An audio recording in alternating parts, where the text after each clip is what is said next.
আমরা আছি গুন্ডাসদি দক্ষিণ গুন্ডাসদি স্কুলের যে নির্বাচনের যে কেন্দ্র, সেখানে একটু আগে কিছু ব্যালট আমরা দেখছি উদ্ধার করতে পেরেছে আইন শৃঙ্খলা বাহিনী এসে। সেগুলোতে অলরেডি ধানের শীষ সিলভার আছে। একটু যদি আপনাদেরকে দেখাই, দাঁড়িপাল্লা 100 বরাবর 100 এখানে 100 কোন হয়েছে 100 দাঁড়িপাল্লা 100 কোনছে 100 হ্যাঁ 100 কোন সিডি 100 গণনা না 100 গণপুরা আছে।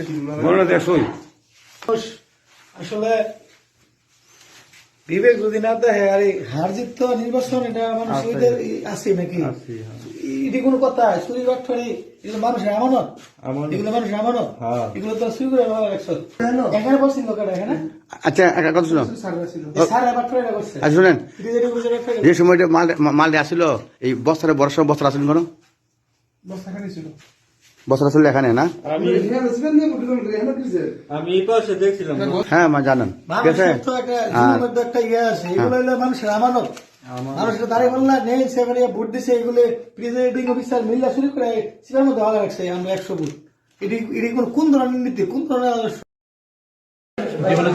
সময় দর্শক মন্ডলী, আমরা আছি 14 দোনা কেন্দ্র, লালমনিরহাট জেলার বেলগুড়ি উপরে 14 দোনা কেন্দ্রে। এখানে হঠাৎ অতর্কিত আক্রমণ করে ধান শীষের প্রার্থীর লোকেরা জাল ভোট দিয়েছে।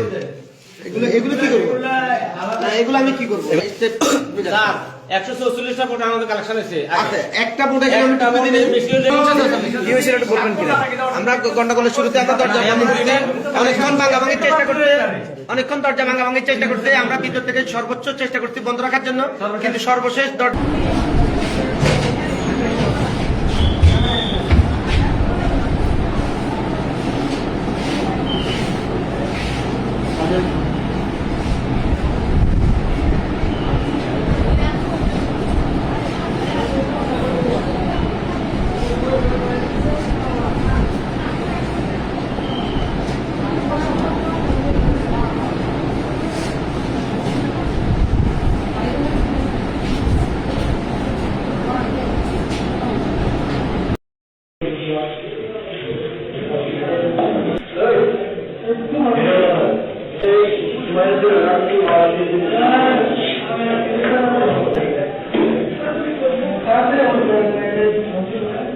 এবছর নির্বাচন অনেক সুষ্ঠুভাবে সম্পন্ন হবে, কিন্তু অতি আশায় হতাশ হয়েছে এদেশের লাখো জনগণ।